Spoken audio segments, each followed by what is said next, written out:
کے اندر. اور میرے بھائیوں، مسلمان اگر ہو تو یہ حقیقت یاد رکھنا، تمہاری قیمت تمہارے دین کی وجہ سے ہے، دین نہیں. اگر دین تمہاری زندگی سے رخصت ہو گیا، دین ختم ہو گیا، اللہ کی نظر میں ایسا انسان جانوروں سے بھی گیا گزرا ہے.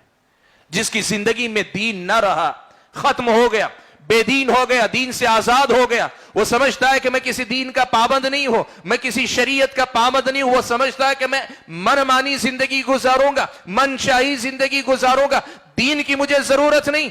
پھر یہ وہ مقام ہے دین سے نکل جانے کا کہ جس کے بعد انسان باقی نہیں رہ جاتا. اللہ نے فرمایا لہم قلوب لا یفقہون بہا، مشرکین مکہ کے بارے میں یہ کہا لہم قلوب لا یفقہون بہا، ان کو دل ہیں مگر ان سے سمجھتے نہیں ہیں، ان کو آنکھیں دی گئی مگر دیکھتے نہیں ہیں، ان کے کان ہیں مگر سنتے نہیں ہیں.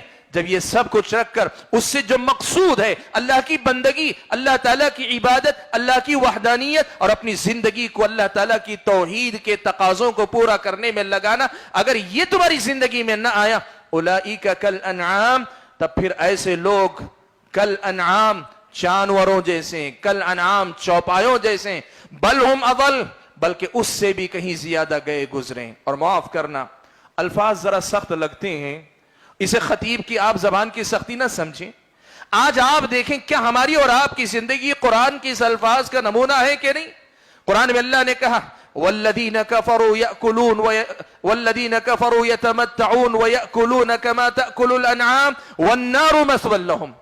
مشرکین کا اللہ تعالیٰ نے نقشہ کھینچا، ان کی زندگی کا سارا خلاصہ یہی ہے کہ صرف مزے ہی مزے کرتے ہیں اور جانوروں کی طرح کھاتے پیتے ہیں، بس یہی ان کی زندگی بن کے رہ گئی. یہ مشرکین کا اللہ تعالیٰ نے نقشہ کھینچا. آج آپ بتائیں نوجوان کی نظر میں زندگی ایک مزے کے علاوہ اور کچھ نہیں رہ گئی تو کیا پھر اس کی یہ حالت مشرکین کی اس حالت سے مشابہ نہیں رہ گئی؟ آج کے نوجوان کا سب سے بڑا مسئلہ یہ ہے کہ دین بیزاری کی کیفیت آنے کے بعد آج اس کے اندر ہمہ قسم کا بگاڑ، عقائد میں خلل ہے، عبادتوں میں خلل ہے، اس کے اخلاق میں خلل ہے، اس کے معاملات میں خلل ہے. آپ اس کی زندگی کا کون سا باب، کون سا پہلو دیکھنا چاہیں گے جو اس خلل سے آزاد نظر آتا ہے؟ حاضرین گرامی، سچائی یہ ہے کہ نوجوان کو وقت سے پہلے سنبھلنے اور سنبھالنے کی ضرورت. آپ اور میں اگر نوجوان ہیں اپنی جگہ پہ خود سنبھلنے کی کوشش کریں، اور اگر ہم سرپرست ہیں، بڑے ہیں، اپنے گھر کے نوجوان کو کم از کم اپنے گھر کے نوجوان کو سنبھالنے کی کوشش کریں.